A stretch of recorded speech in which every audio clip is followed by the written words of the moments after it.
여러분 안녕하십니까? 뉴스데스크 강원입니다. 춘천 마임축제가 다시 돌아왔습니다. 축제의 백미이자 폐막 행사인 도깨비 난장도 현장 축제로 만날 수 있게 됐습니다. 축제 현장을 김도균 기자가 다녀왔습니다.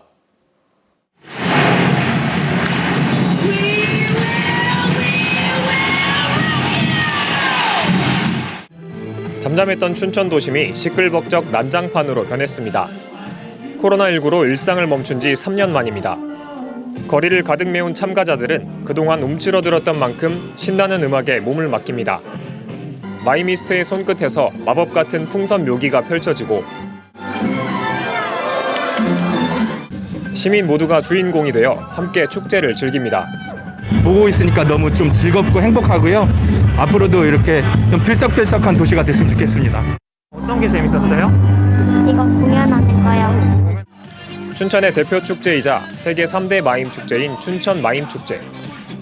광대와 마술사, 저글러 등 올해는 국내외 500명의 아티스트가 5월의 춘천을 예술과 축제로 뜨겁게 달구고 있습니다. 저희가 이제 춘천 쪽은 잘 몰랐는데 이런 축제가 있다 그래서 좀 생동감도 있고 현장감도 있고. 축제의 백미이자 폐막 행사인 도깨비 난장도 활활 타오르는 현장 축제로 부활해 관객들의 감춰진 열정을 자극합니다. 춘천 마임 축제의 도깨비 난장은 27일부터 28일 이틀 동안 이곳 춘천 사막산 호수 케이블카 주차장에서 펼쳐집니다. 신명나는 난장판이 펼쳐지는 동시에 아픔과 공감의 공연도 펼쳐집니다. 국내 극단 롯들이 축제극장 몸짓에서 우크라이나 러시아 전쟁의 폭력성을 고발하는 공연으로 관객들을 찾아갑니다. 또 마임 테크닉의 정수를 볼 수 있는 마임 공작소 판에 수준 높은 작품도 선보입니다. 축제에서 여러분들에게 뜨겁게 아주 뜨거운 환대들을 보낼 예정이니까 황홀하게 받아가셨으면 좋겠고요. 코로나19로 지친 시민들에게 황홀한 환대를 선사한다는 올해 마임 축제는 오는 29일까지 8일 동안 춘천 전역을 모처럼 뜨겁게 달굴 예정입니다. MBC 뉴스 김도균입니다. 성폭력 피해 아동의 진술 녹화 영상은 피고인 동의 없이 증거로 쓰일 수 없다는 헌법재판소 결정에 따라 피해 아동은 의무적으로 법정에 출석하게 됐습니다. 2차 피해를 막기 위해 법원이 아닌 해바라기 센터에서 증언하는 제도가 시범 도입됐지만 영상 증언 역시 2차 피해를 부추길 수 있다는 지적이 나오고 있습니다. 황구선 기자가 보도합니다. 2016년부터 손녀의 친구인 6살 소녀를 강제추행해온 혐의로 구속 기소된 60대 남성. 5년간 범행을 이어가면서 범행 장면을 동영상으로 촬영한 혐의도 받고 있습니다. 이 남성은 친손녀 같아서 놀아줬을 뿐이라며 혐의를 부인하고 수사 과정에서 확보된 피해 아동의 진술이 법정에서 증거로 사용되는 것도 거부했습니다. 피해 아동을 법정에 불러 당시 상황을 물어야 한다는 겁니다. 재판부는 피해 아동을 법정에 부르기로 결정하면서도 남성과 마주치지 않도록 하기 위해 법원에 있는 또 다른 화상 증언실을 이용하게 할 방침입니다. 수도권을 비롯한 전국 주요 도시에서 성폭력 피해 아동에게 해바라기 센터에서 법정 증언을 할 수 있는 제도가 시범 운영되고 있지만 강원도는 빠져 있습니다. 해바라기 센터 영상 증언 제도는 성폭력 피해 아동 청소년이 수사 과정에서 진술한 걸 촬영한 영상을 피고인 동의 없이 증거로 사용할 수 없다는 헌법재판소 결정의 후속 조치입니다. 아동 성폭력 피해자가 가해자가 있는 법정에 출석해 당시 피해 상황을 되짚어야 하는 2차 피해를 막기 위해서입니다. 올해까지 전국으로 확대할 계획입니다. 가족이면 다 확대는 할 건데 이제 실질적인 운영상의 보안 사항들이나 그 범위나 이런 것들 여러 가지들을 좀 고려해서. 하지만 2차 피해를 차단하기 어렵다는 반론도 만만치 않습니다. 피해자로서는 수사 과정에서 경찰 말고도 많은 전문가의 도움을 받아 진술 녹화를 했는데 또다시 증언하는 자체가 피해라는 겁니다. 다른 방식의 선택하기가 어려운 와중에서 그나마 타선책으로 선택할 수도 있는 것인 거죠. 바람직하고 피해자한테 그나 좋은 게 아니라. 해바라기 센터와 법정, 병원뿐 아니라 피해자의 주거지에서도 영상 증언이 확대될 전망입니다. 그럼에도 피해 진술 자체를 최소한으로 요구해야 한다는 지적이 잇따르자 법무부는 아예 조사 단계에서 전문가를 통한 반대 신문을 보장하는 대책을 추진하고 있습니다. MBC 뉴스 황구선입니다.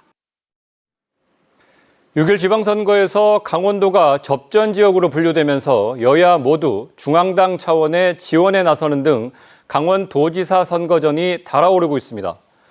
공식 선거운동 첫 주말 국민의힘 김진태 후보는 이준석 당대표의 지원 유세에 이어 오늘은 두 아들과 함께 화천군 8호호 전적비를 찾아 헌화하고 춘천 풍물시장에서 유권자들과 인사를 나눴습니다.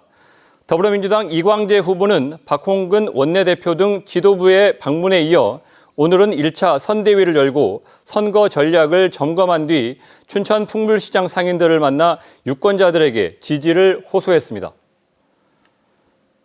더불어민주당 강원도당이 국민의힘 심규환 동해시장 후보 등 동해시의 지방선거 후보자 3명을 공직선거법 위반 혐의로 고발했습니다.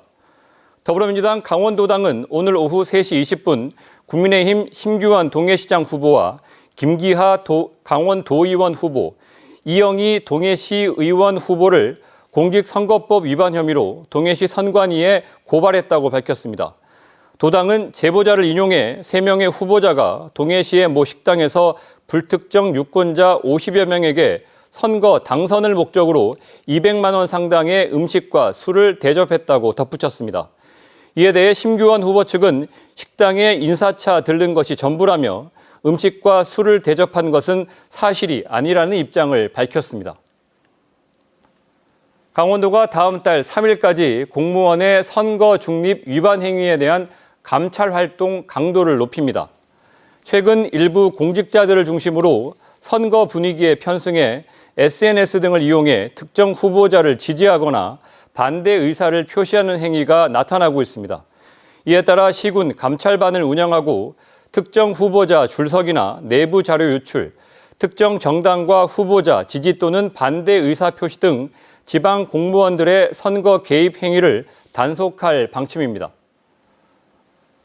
어제 엿새 만에 도내 코로나19 신규 확진자 수가 1,000명대 아래로 떨어진 가운데 오늘은 500명대의 확진자가 나왔습니다. 오늘 오후 6시 기준 확진자 수는 춘천 102명, 원주 85명, 강릉 71명, 철원 59명 등 515명이며 누적 확진자는 50만 8,809명으로 늘었습니다. 닷새 전 5,000건을 넘었던 진단검사 건수는 어제부터 1,000건대로 감소했고 중환자 치료 병상 가동률도 35%로 떨어졌습니다. 코로나19 확진자 격리 의무가 유지되면서 확진자는 이번 6일 지방선거에서 일반 유권자들이 투표를 마치고 모두 퇴장한 뒤 투표할 수 있습니다. 사전투표는 2일차인 28일 오후 6시 30분부터 8시까지, 선거 당일인 6월 1일에는 오후 6시 30분부터 7시 30분까지입니다. 강원도 선관위는 지난 선거 때 미비점을 개선하기 위해 확진자용 임시 기표소를 운영하지 않고 일반 유권자와 동일한 방법으로 투표하도록 했습니다. 지난해 3월 동해안에서 아연 정광 하역 작업을 하던 근로자 2명이 숨진 사고와 관련해 업무상 과실치사 등의 혐의로 기소된 하역업체 관계자들이 징역형의 집행유예를 선고받았습니다. 춘천지법 강릉지원은 동해안에 정박된 화물선 내부에서 유해 가스가 발생하는 아연 정광의 하역 작업을 지시하면서도 산소 농도를 측정하지 않은 채 산소 마스크를 지급하지 않고 감시인도 배치하지 않는 등 안전보건 의무를 위반해 근로자 2명을 숨지게 한 하역업체 지점장과 관리 감독자에게 각각 징역 8월에 집행유예 2년을 선고하고 업체에는 벌금 300만 원을 선고했습니다. 재판부는 이 사건으로 근로자 2명이 숨지는 매우 중대한 결과가 초래됐지만 피고인들이 잘못을 반성하고 있고 피해자 유족들과 합의한 점, 업체가 안전보건조치 개선을 완료한 점 등을 고려했다며 양형 이유를 밝혔습니다. 평창국제평화영화제가 영화제를 다채롭게 즐길 수 있는 산책 이벤트 2022 피프워크를 진행합니다. 다음 달 15일부터 28일까지 영화제 공간을 따라 걷는 길 따라 걷기, 평창 전 지역에서 5만 보를 걷는 걸음수 마일리지, 명소로 지정된 곳을 방문해 스탬프를 받는 전자 스탬프 투어 등 3개 이벤트를 진행하며 달성한 내용에 따라 상품을 지급합니다. 자세한 사항은 걷기 앱 워크원을 통해 다음 달 15일부터 확인할 수 있으며 평창국제평화영화제는 다음 달 23일부터 28일까지 열립니다. 강원도가 액화수소산업 규제 자유 특구 계획에서 사업자와 실증 부지를 추가하는 내용의 변경 내용을 공고했습니다.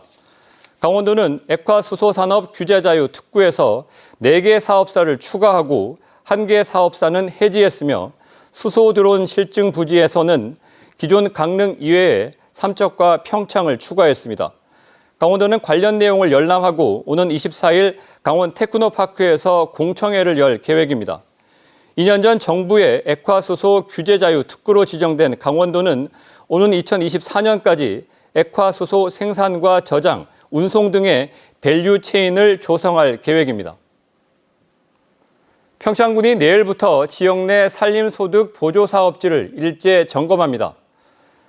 지난 2016년부터 2021년까지 산림청에 국고 보조금을 받은 산림작물 생산단지, 산림복합 경영단지 등 사업지 29곳을 대상으로 보조금의 목적 외 사용 여부, 소유권 보존 등기 상태 등 실태 확인에 들어갑니다. 강원뉴스 마칩니다. 감사합니다.